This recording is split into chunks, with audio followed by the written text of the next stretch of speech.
بینەرانی ئازیزی سەرنج سلااوان لە بێوم کاتتان باش بێن بۆم هەفتەیەش بەشێک لە هاوکارانمان لە بەشێک لە شار و شارچکەکانی کوردستانەوە چەند بابەتێکی جوان و سەرنجڕاکێشیان ئامادە کردووە. فەرم با پێکەوە بینەربین.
سەرکەو خالیت گەنجێکی شاری هەولێرە ئەو سەرڕای لە دەستدانی قاچەکانی هیچ کاتێک بەهیوانە بووە. ئێستا یەکێکە لە جواننووس و لە خۆشنووسەکانی ئەو شارە ماوەی 33 ساڵە کاری خۆشنووسیەکات. جگەلەوە دەیان خولی کردوتەوە و چەندین پێشانگاشی کردوتەوە. ئەوەی کە بۆتە جێی سەرنجی ئێمە ئەوەیە کە کاک سەرکەوت توانیوێتی جگە لە کارکردنی خۆی دەیان گەنجیش بخاتە سەرکار و بتوانن بژێوی ژیانی خۆشیان دابین بکەن.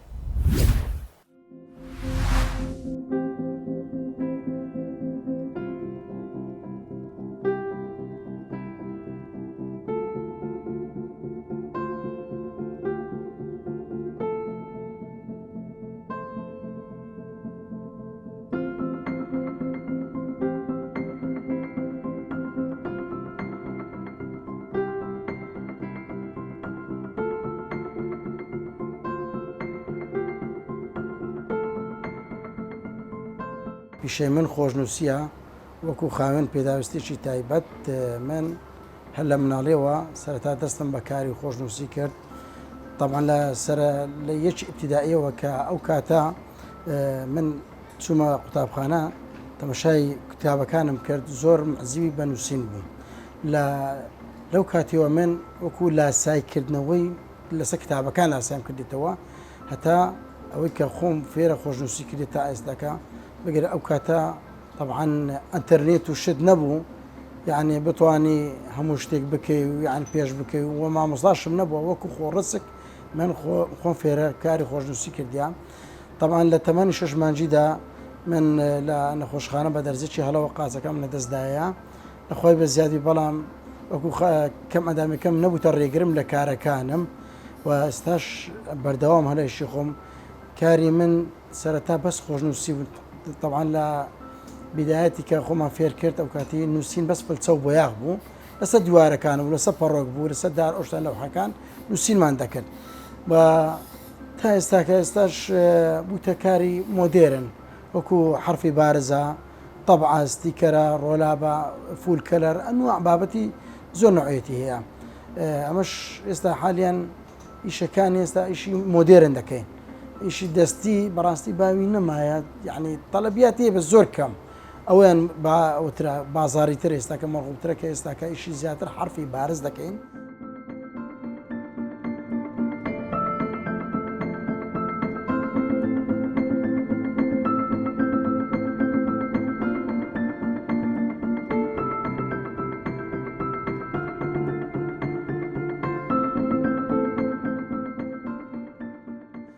لەخوا بەزێت پیشەکانشمان ئەمە جێی دەستمان دیار لە شاری هەولێر جوانکاریمان زۆر لە شاری هەولێر و دەوروبەر و لە دەرەوە وڵاتشمان کردیە جێی دەستمان دیارە وەکو خاوەن پێداویستێکی تایبەت. لەخوا بەزیاد ئیشەکانی ما ڕۆژ بە ڕۆژ وە کاری مۆدێرنی ئەو سەردەمیانە دەکەین لە زیری قەدیمەوە نەماینەوە برێز هەندێک کەسەیە وەکو شێک کە خۆی فێرەکاتن یەک ئاستی زیاتر بەرز نابێتەوە بەڵام الحەمدولله من ڕۆژ بە ڕۆژ کاری مۆدێرن دەکەین. طبعا وەکو پێکانم الحەمدولله ڕێگری نەبووە لە ئیشەکانی خۆم زۆر بە ئاسایی دەکەم و الحەمدلله مرتاحم و زۆرش پێ سەربەرزم بۆ ئیشی خۆم ئێستا کەمێن وەک دارێک دەچێنم دارەکەش طبعاً سەرەتات و بەرهەمی ناخۆی باز کە دەگەی بەرهەمەکەی تام لە بەرهەمەکەی دەکەی الحەمدلله ئێستاشەکەی خۆشما هوالەیە ئێستا گەیشتمە ئامانجی خۆم وەکو بژێ و ژیانم و وەکو شۆهرەتم و وەکو جێی کاری دەستم لە هەموو جەیەک و جوانکاری ئەو شارم یان تا دەسمە هەر شوێنێک و هەر جێگایەک الحەمدلله جێگای دەستم دیارە یعنی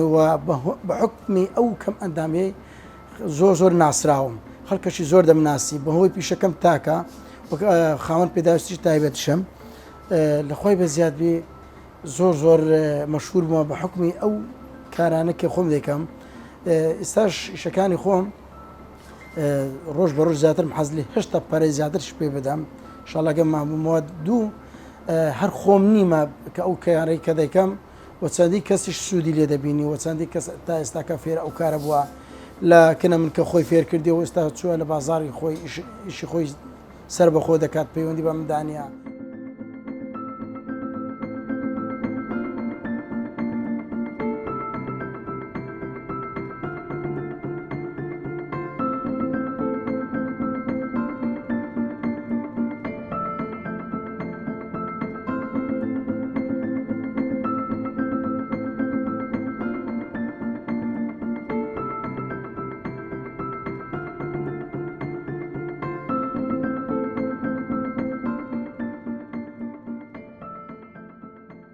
طبعا من وەکو ئیشکردنی خۆم لە خۆی بە زیادبی کە لەناو ئیشم هەر فکرم لە لای قاچەکانم نییە ئەو برێم وەکو خاوەن پێداویستی تایبەتم ئەو ئیشە قورسە ئەوە لای من نییە الحەمدولله ئێستاکە شتێک باز بکەم ئەو جەماعەتەی کە گیان لێ بێتێ برادەرەکان بخۆم ئەو شتێک کە نەکرێتن زۆر قورس بی زەحمەت بی خاستن شوێنە بەرزەکان کە ناتوان هەموو کەس بستێنێ دەر طبعا و تەلەفۆن لە بۆم دەکرێت تایبەت بخۆم دەچمێن لەبەرەوەی جێگای بەرز زۆر خەتەرە زۆر کەس تەحمل ئەکسەری دەسوڕێتن لای من زۆر ئاساییە زۆر بە ئاسایی یعنی کە ئەو شانێکە خۆم دەکەم کەس تەوەقع ناکات کە ئەو شە خاوەن پێداویستیش تایبەت ئەو شەی کردبێتن.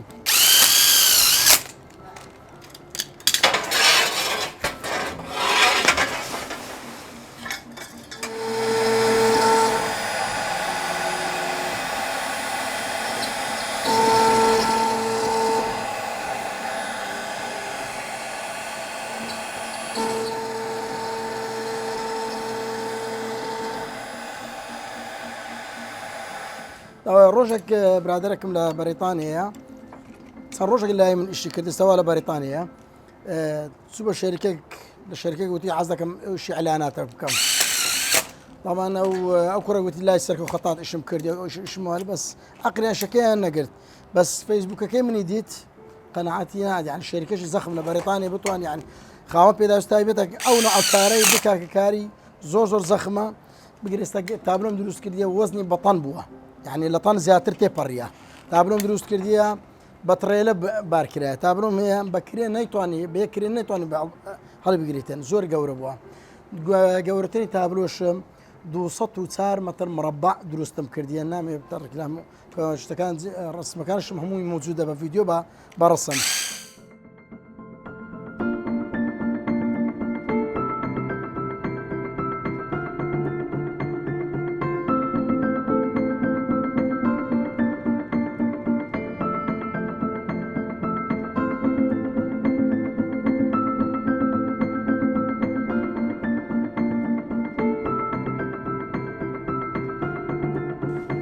دیاری سەرکەوت خەتات بۆ کورتسات نیوس هیوادارم بەدڵتان بێ.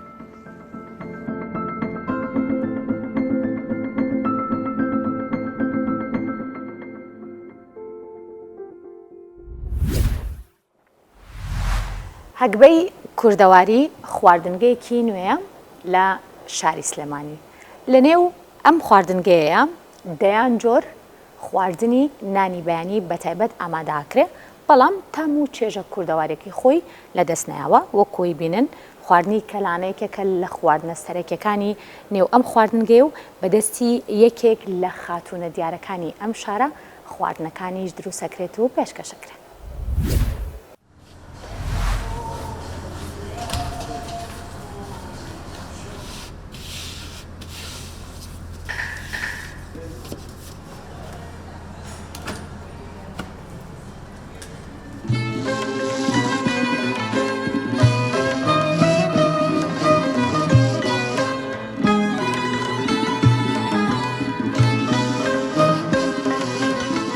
بەیانیان دێم لێرانە دەستەکەم بەکەرانە هەستێکی باشمێ لەبەرەوەی ئەو خەڵکە دێن ببینن ئێمە کەلانە چۆن دروستەکەین کەلانە شتێکی کوردەواریە بۆ شتێکی خۆشە یعنی بەیانیان بێ ئێواران بە هەرە خورێت چکی شتێک نییە بڵێ ناخۆشە ئەم پیازە ئەیکڕن و وەستایەکێ بۆمان جوان ئەشۆرێتەوە وردیەکات و ئەیهێنین لەسەرەوە بۆم دانێن و لەگەڵ هەویریش لە خوارەوە حازرێکەن بۆم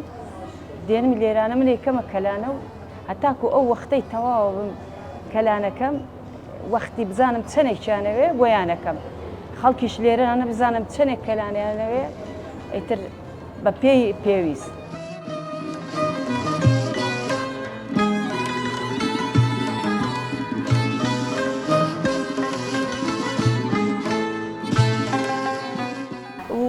نانی بەیانیەکەمان کە کردەوە فکرێومان بۆ هات کەلانە ڕاستەوخۆ بدرێ بە میوانە ئازیزەکان و لەویە ئەو کەسانی کە لەم جیلە تازەیەشن ئاشنانی بە شێوازی دروستکردنی کەلانە و کاتی وایە بۆم نە مناڵەکان دێن سەرسامن پێی زیاتر ئێمەکە لە دوکانەکانی ترە کڕیمانە لە ژوورۆ بۆ نە دروستێکەن و دوایی بۆمانێن نەدەرەوە بەس ئاوا ڕاستەوخۆ نەکرەوە ئێمەش فکرێومان بۆ هەو شوێنێکی تایبەتمان بۆ دانا وتمان ئالێرەیە کەلانەکە دروست دەکەین و هەر کەسێ حەزی لێبوو لەویە بە ڕۆنی کوردی بێکەری کوردی بێ ڕۆنی بۆ پێواکەین و ئەیهێنین جا بەدۆ حەزیان لێ بەدۆشەوە حەزیان لێتی زۆر پێیان خۆشە تەنانەت میوانی وامانێ بە تایبەت دێ بۆ کەلانەکە لەبەرەوەی ئەڵێ کە ئەیبینی لەوێ کەلانەکەکە حەزێ چێتە سەری تام و چێژێکی تری هەیە کە بە ڕاستەوخۆ لەوێ کەلانەکە دروست دەکرێت بە تایبەت ئێمەشکە هەموو بەیانیە هەویرەکە بە تازەی ئەشێدرێ لە ئەلبەوە پیازەکە ئەهێنین بەیانیان بە تازەی دروست دەکرێت تام و چێژێکی تایبەتری هەیە لەلایەن تەنانەت لەم جیلەشە زۆر حەزیان لێتی کە دێن بۆ ئێرە کە ئەیبینن دانیشتووە کەلانە کاڵە دایکم بیرەکەوێتەوە کە دانیشتووە زوو کەلانی بۆ کردوین لە حەوشەی ماڵەکەمانە چۆنەڵی بەتەمی ئەو کەلانەکە خوات.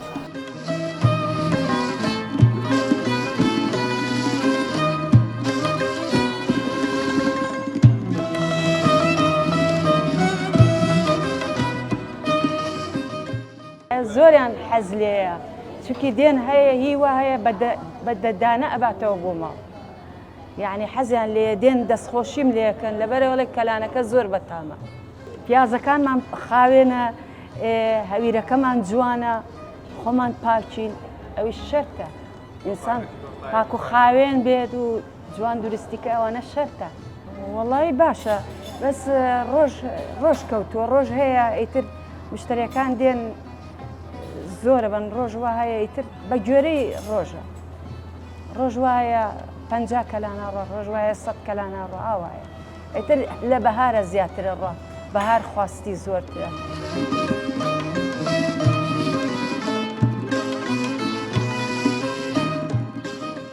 وڵا ئەتوانم بڵێم لە هەردوو جیلەکەی هەیە جیلی بەتەمەنمان هەیە بە تایبەت دێ و جیلی تازەشمان هەیە بە تایبەت ئێمە لە زستانە خواردنە کوردەواریەکانمانەیە گەرم و نۆک و ئەو بابەتانەمانەیە دێن ئەڵێم بە تایبەت دین بۆ خواردنانە چونکە ئێستا لە ماڵەکانە کەمتر دروست دەکرێت حەزیان لێتیاڵێن دێن بە تایبەت بۆ کەلانەکە بۆ گەرم و نۆکەکە بۆ خواردنە کوردەواریانە ئەو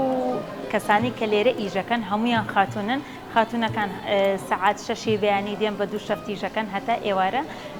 تەنانەت خوێنکارمانێ لەشی ساغبێ لە پاڵ خوێندنەکەی دێ لێرەش کاری خۆیەکات ئیشەکە زیاتر تایبەتە بە خاتونەکان و لە کۆنیشا خاتونەکان ئەم کاریان کردووە لەبەرەوە حەزمان کرد زۆربەی کارمەندەکان خاتون بکە لێرە ئیژەکە دەرفەتێکی زۆر باشە وەکوتم زۆربەی کارمەندەکانمان بۆم نە خوێنکارن لە پاڵ خوێندنەکەیان دێن کاری خۆشیانەکەن و بژێوی خۆشیان دابینەکەن.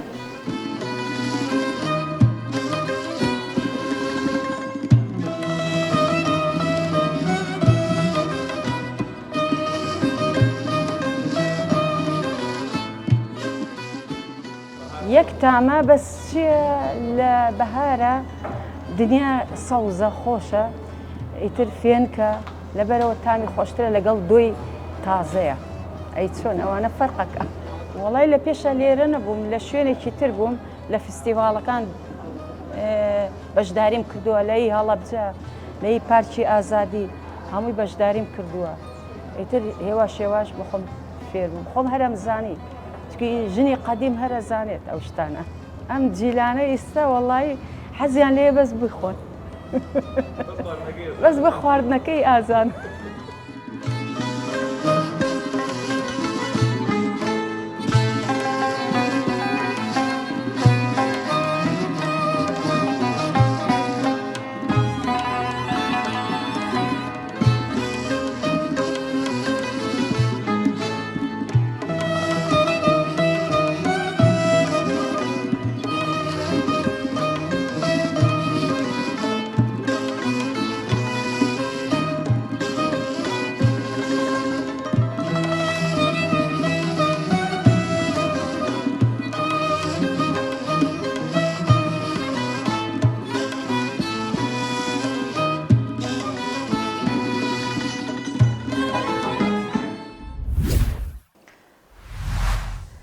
لە گوندی دێرە گژنیک ئێستا وەرزی لێکردنەوەی ترێ و دروستکردنی مێوژە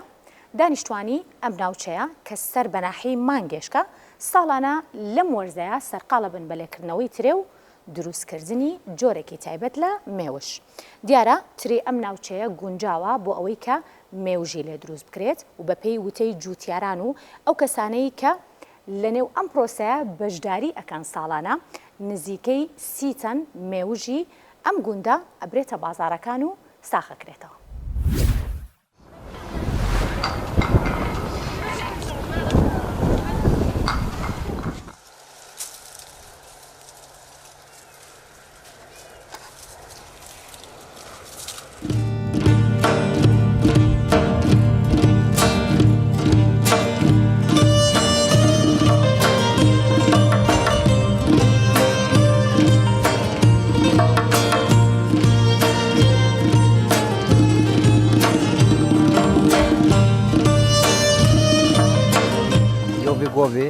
درمانی های ایرانی های ترکیه هم تینن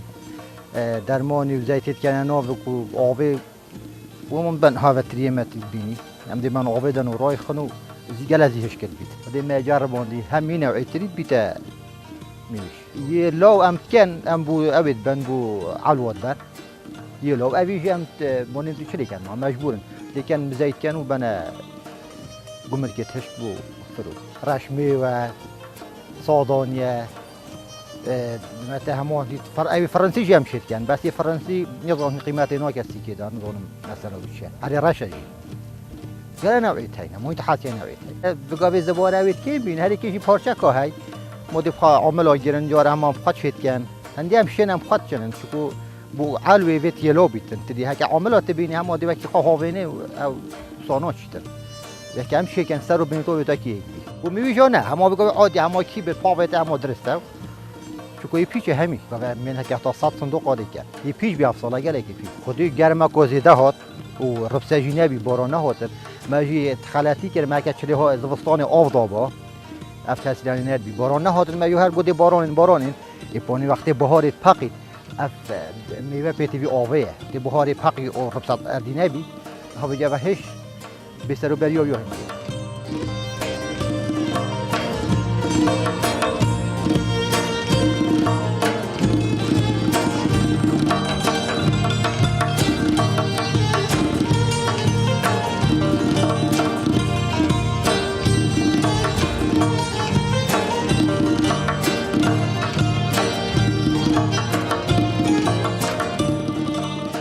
باوی گله کاسته هوا درمانه و بجی زیت هم لیکنه همودی چی بی زرقا بریاش هوا بی هندی که بری بی دا اینن برمیله که اینن برمیلت مازن دانیوی خالیه کنه یا داری داستاشون دا خالیه کنه او دا آوی کنه ناف و جو حتی اسبوع که دا هر نقل آوی کنه سر او دا هر چم داره که تیگ ودن و دا هر نقل جی فحص کنه دا تری دست کنه دا کنه کحلی بیا آن نکن بیا چی بیا و نه چی بیا بجو حیوان مانه پی و هنده خالی کامل کی رو زحمت بی بگو بیا سهله اما خود حاصل بگو آره بی درمانی کنه دور کی دو لیزای تا خواهی کنه و همه چی بی 5 دقیقه خالی گیرن تیگ بدن همه خلاص و گره لافترش چی بی درمانه گره لافترش زرکا بری بعد با هنده ایوه گاویجی تبي عتوانه بيجن ما بخالي تشكر بابو خواني بطامتره بس اب خوانينه نعود اما قلنا كي ابو خاد بيجن یعنی بین پاکش تره نه ولی اوجوانی هر اف درمانه هر چی تره چون اول چی کری او زنگ بود چی کری برای همه کردواری بی او خالی چون ریکاردی نبی اول گل لاتر گیرید همین ریکالات تره اول جی زیت دا بگیریتن هک اول نبید چنو بید ها بید خوصا بید بیتش القانده اب خواهد درست هک مف ابرو چه کد بسته با این چتره مینی چتره بس خب من همه متری خواهی اینو مجبورم دی بگو چه کد هک هندی که اول تر بید لاتر لیتی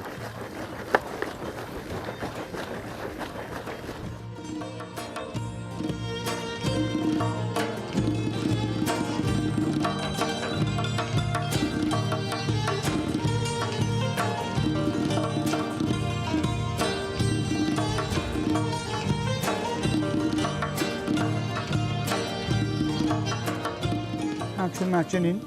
پالاجی خرگل مهاتنم پالیسیا بن بینه چون مهاری چنین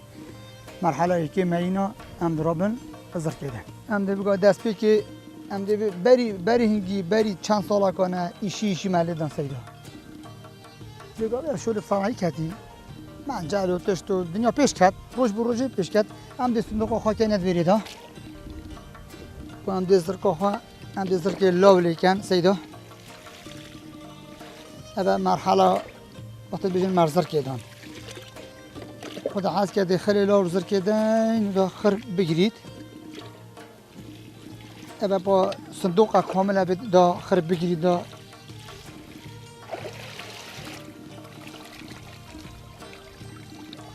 هذا دا فوريتن دا أو زعياتي ناشيد هر ناشيد ما بدي كده نابن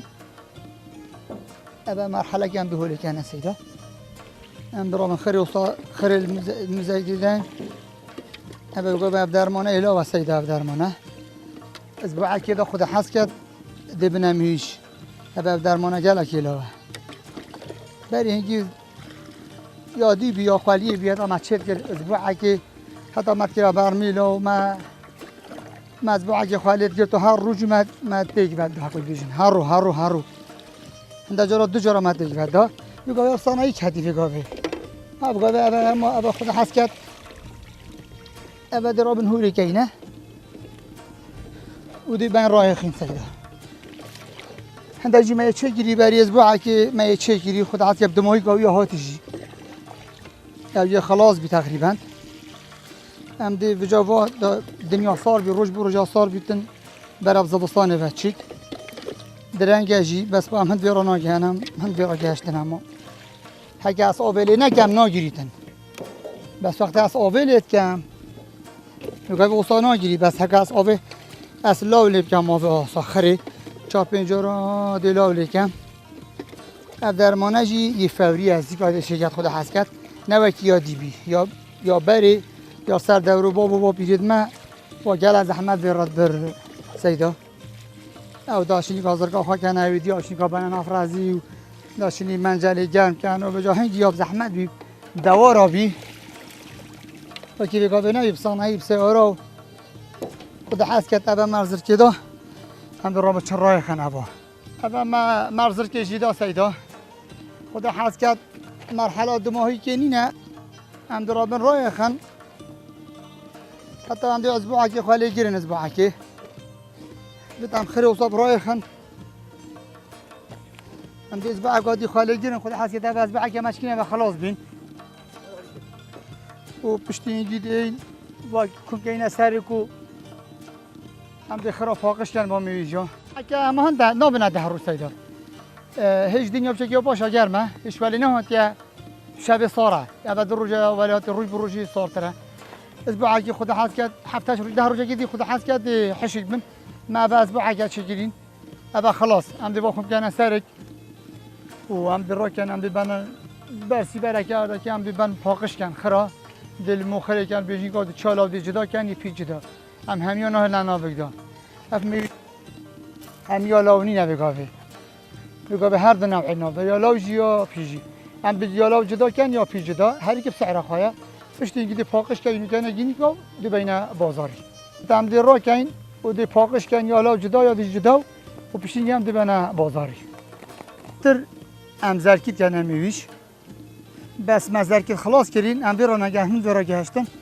این ام ند حاضر بین حاضر ما جدا یا ام دی را نگهشتن ما چه برینگی بس اول کمالی ما چه کردی میوجا کمالی جیگل کالا و بازاری جالا و خدا حسکت میوجا کالا دیجی چه بیتن خونه یا خودی اسبوع عقادی اودی ما بازاری بی اگه خدا حسکت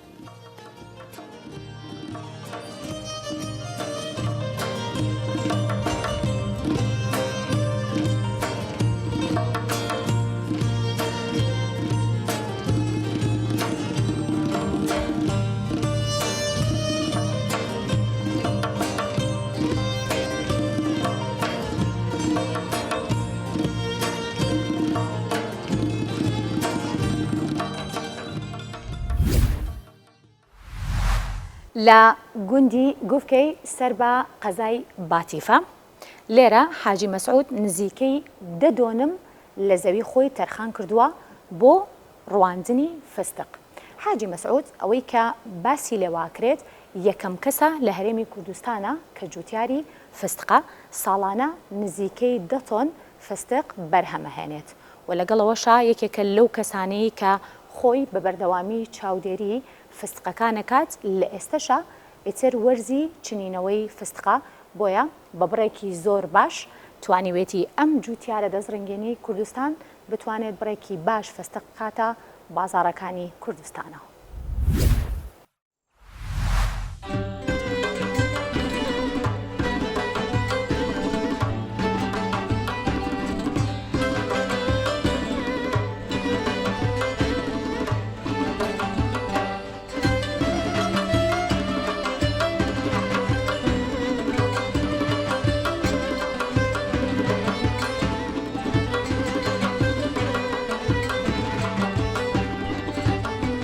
از حاجی مسعود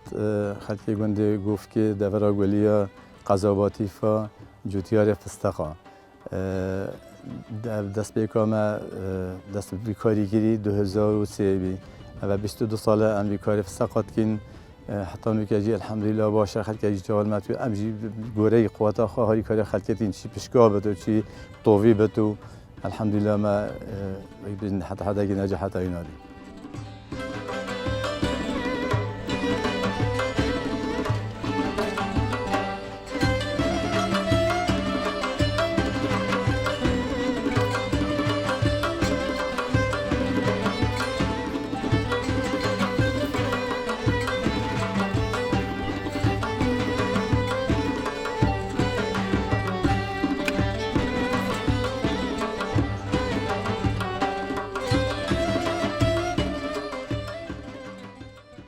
باید فکره که بیشتر مش نزانی دست آویت و مش معلومات سر فستقی نبین اما مزانی هم شتلی تاین البنیم خلیل و همچی مشوری اینان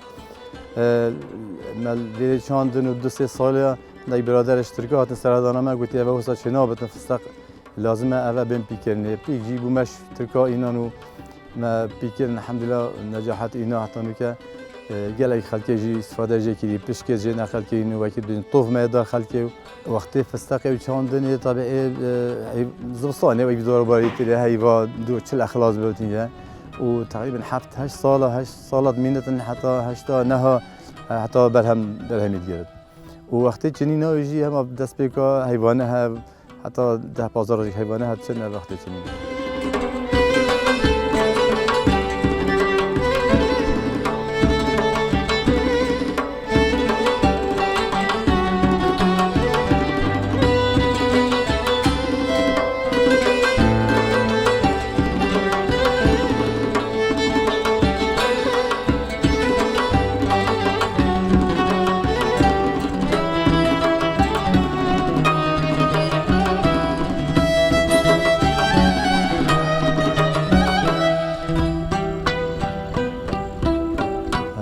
دی فستق بیا فستق آوا فستق دیر بتن آف نزدیکی قرمی شنابت دی نزدیکی قرمی بتن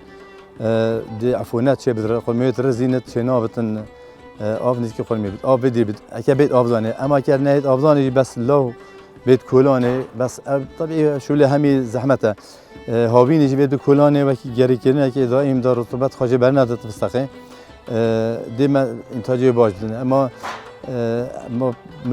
چون چین تو هم پیل بسته خواب دن آب تو نکیل تو نویدی ابه حسار رانا بتن استقل داره نازداره و کی داره کی بخیله و کی حسنایی که تانی حتی خواهی گیاج ناودا بتن تو داره کی ناودا بچینه داره گل ناکنجتن معلومات وی هم همیشه راستی وقتی من حقیقت کسی میرم نخود ماش ترکاش سرتی وریتین همین معلومات من خلطی سرتنه ابر ابدی فستق سرتی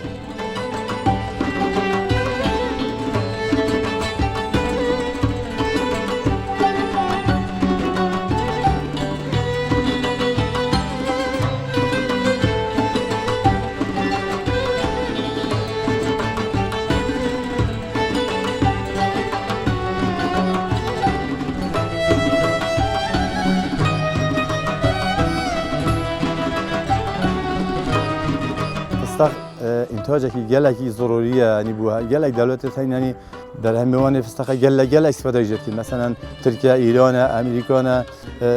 سوریه گل دولت ثانی یعنی فستق بر همه کی گلک منفعت ده بجس دخواست حمایت حمایت پشتوانی جوتیات فستق بکتن زیاده بکت یعنی سیمه تلاسیمه یا پیجانی بدته شتلاب بدته کیمه بدته درمان ابو بین خاص مزبی درمان متن با که گلک جارا مبخواد درمان اسمه درمان ما اکسپایر اما اکسپایر چی فایده ایجابی نداره ما داریم موسعش کردیم جدا خواهش حمایت پشتوانی الفلاحی بکت فستم کردستان دی هریم کردستانی همیشه کنجای بفستقی چاندنی بفستقی کنجای همی منطقه کردستانی اگر فلاحی پشتوانی باشه هبت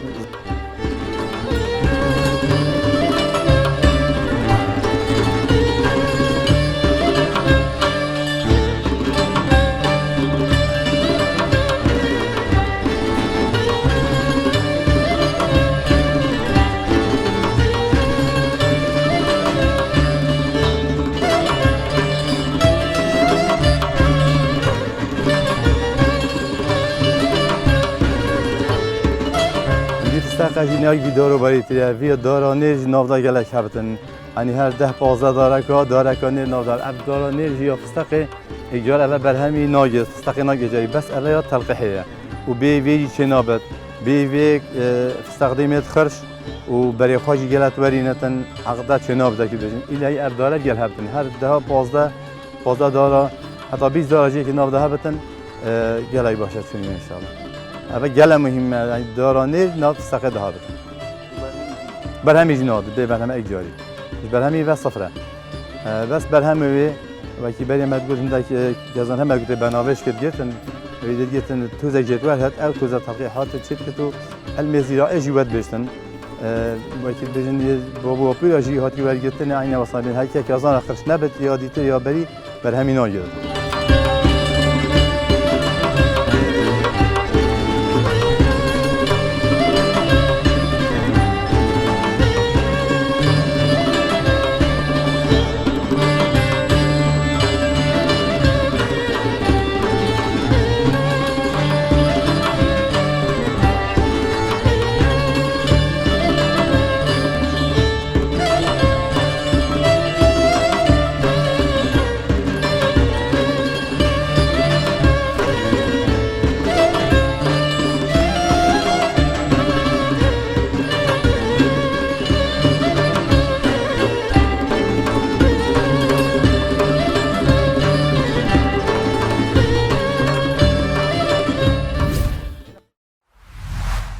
کەشەی کە ئەیبینن ئەمە کوردستانیە بەڵکو شاری کاریدیفیە لە بەریتانیا مامۆستا سارا حاجی یەکێک لە مامۆستا کوردەکانی دانیشتووی ئەو شارەیە بە بەردەوامی بەجلی کوردیەوە مناڵە کوردەکانی ئەو شارە فێری زمانی کوردی و هەروە کۆمەڵێک دابوونەریتی جوانی کوردەواری ئەکات ئەوەی کە جێی سەرنجی ئێمە بوو ئەوەیە نەک تەنها مامۆستا سارا بەڵکو بەشێک لە مناڵەکانیش بە جلی کوردیەوە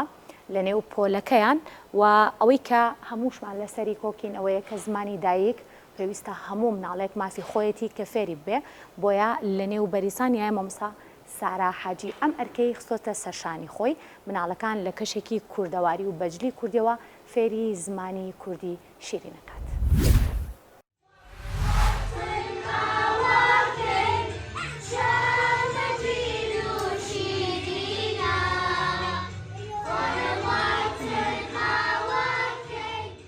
من سارا حاجی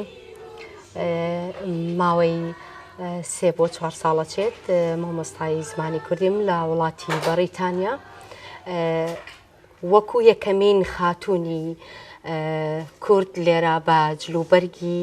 ڕەسەنی کوردیەوە وانەی کوردی دەڵێمەوە جێی شانازیە کە ئەو ڕێچکەیەم گرتووە و زمانی شیرینی دایک لە پەرسەدندایە لێرە و لە تاراوگەدا نەمان هێشتووە کە ببێت. ڕۆژتان باش چاری هەر هەمووتان ماچ دەکەم گوڵەکانی من. خانەوادەکان زۆر جێی دڵخۆشین بۆ ئێمە کە پشتیمانیمان دەکەن لەگەڵ ئێمەیە هەنگاو دەنێن مناڵەکانیش دڵخۆشن بەڕاستی لێرە و لە تاراوگەدا زۆر زۆر گرنگە کە مناڵەکان لە هەفتەیەکدا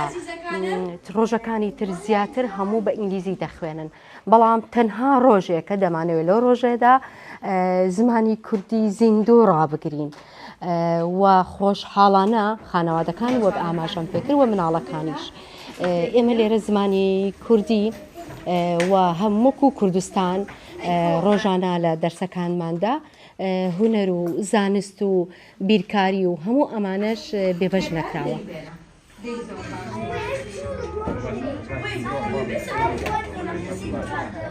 هەر لە سەرەتاوە ئەو منداڵانەی لێرە لەدایک دەبن پیتەکانی کوردی نازانن پیتەکانی کوردی دواتر دەبێتە وشە دواتر ڕۆژانە قسەیان لەگەڵ دەکەین گفتوگۆی زارەکی کوردی دەبێت بتوانن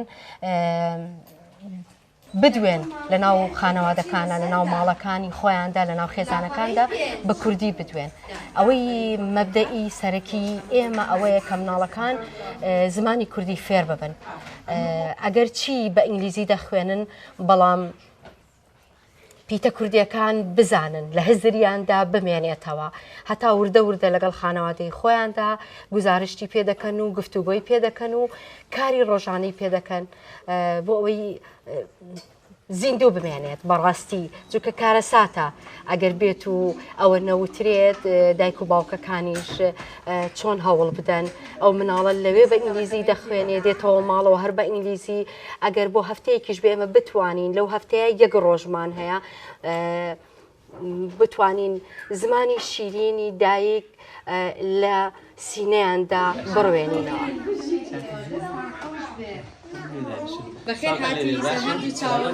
هەر وەکو ڕێچکەی کوردستان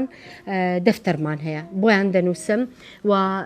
زۆر لاشیان شیرینە مناڵەکان کە بانیان دەکەم بۆ سەر تەختەکە دەینووسن پێیان خۆشە پیتەکان دەنووسنەوانێ وە خۆشیان لە ماڵەوە دەفتەریان هەیە و سەیریان دەکەم بە بەردەوامی دەفتەرەکانیان هەر وەکو ڕێچکەی خۆمان چۆن فێر بووین من لێرەوە دەست و چاوی مامۆستایانی خۆم ماچ دەکەم ئەوەی ماوە لە ژیانە تەمەن باشی و تەندروست باشی بۆ دەخوازم ئەوەشی کە نەما بێ ئینشاءالله پلە و پاداشتی لای پەروەردگار بەرز بێت ئەوان بوونەوەی ئێمەش ئێستا کە ئەم ڕێچکەیە بگرین.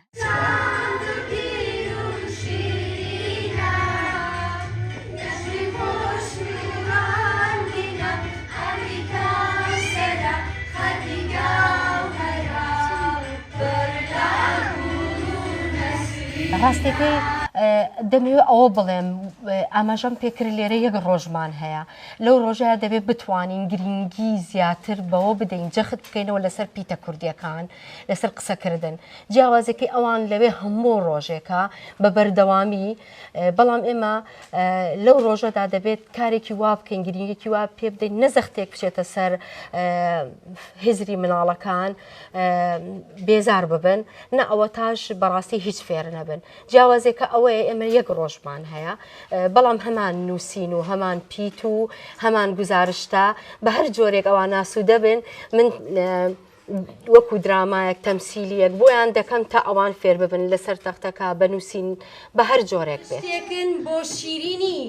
دەستپێکی زمانی کوردی کە زمانی دایکە ئافرین هەر بژی دەبێ بەچی؟ دووشەم هەتا هەینی داوامی خوێندنگەی خۆیانە بە زمانی ئینگلیزی تەنها شەممە و یەکشەممەمان هەیە ئەم دوو ڕۆژە ویکەندە لێرە بە زمانی ئێرە ئەم ویکەندە بۆ ئیسراحەتی منداڵەکانە بۆ پشووی منداڵەکانە لە کاتێکدا ئێمەش زەخت بکەین دوو ڕۆژ بیان هێنینەوە ئەم مناڵانش لاچێ بێزار ببن لەبەر ئەوە تەنها یەک ڕۆژمان هەڵبژاردووە تەنها ڕۆژی شەممە بتوانن ئەو ڕۆژەش بە کوردی بدوێن و ڕۆژی یەکشەممە لەگەڵ خانەوادەکانیانە پشووی خۆیان هەبێت هەر بژید ئافرین دار دار دار دار بەڕوانامەی تایبەتی خۆیان هەیە بەڕێوبەرەکەمان کە هەمیشە ئێمە پەیوەندیەکی پتەومان هەیە لەگەڵ کوردستاندا سەردانی ئەوێ دەکەین هاوکارمانن بۆ کتێب بۆ هەندێ لایەنی تر طبعاً هەموو ڕێکارێک گیراوەتە بەر و ئەگەر مناڵەکان لای خۆیان بیپارێزن بە دڵنیاییەوە ئەوە دەمێنێت و کاری پێ دەکرێت وتم هەر پیتێک ئەگەر بزوێنی کورد ئەو دایکان و باوکانی شاری کاردیف زۆر خۆشحاڵین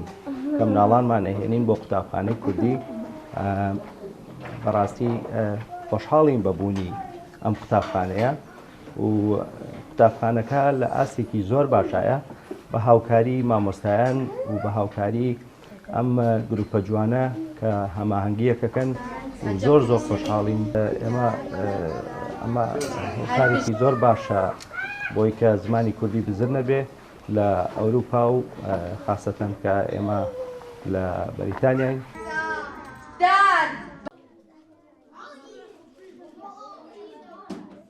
ئێمە وەکو ئەو ئایلانی ئەو خێزانانی کە لە دەرەوەی وڵاتین لێرەکە بە هیچ زمانێکی کوردی یعنی هیچ شوێنێکمان شک نەئەبر مناڵەکانیش بوونەوە ئەی کە دەرسە خوێنن لێرە دەچنە مەکتەبەکانی ئێرە زمانی کوردیان لەبیرێتێتەوە یعنی کەلتورەکە و زمانەکە لەگەڵ یەکا تێکەڵەکەن بۆیە ئەم مەکتەبێکی ئێستادایان ناوە یعنی زۆر پێویستە بۆ خانەوادەی کوردی کە بتوانن منداڵەکانیان لێوەی فێری زمانی کوردی و فێری کەلتور و ئاداب و هەموو ئەو شتانەی کە لەناو کوردی خۆمانە هەیە فێر بن بتوانین.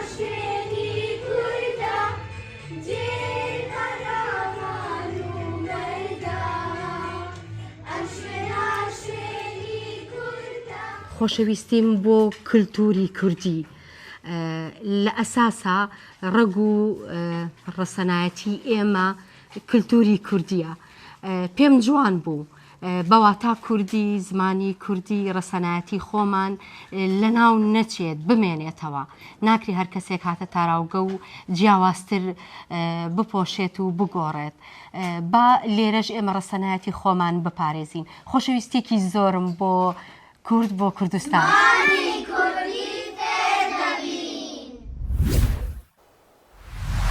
سپاس بۆ تەواوی هاوکارانمان بۆ ئامادەکردنی بڕگە و بابەتەکانی ئەم هەفتەی سەرنج ماندوو نەبن تا هەفتەی ئایندە خواتان لەگەڵ.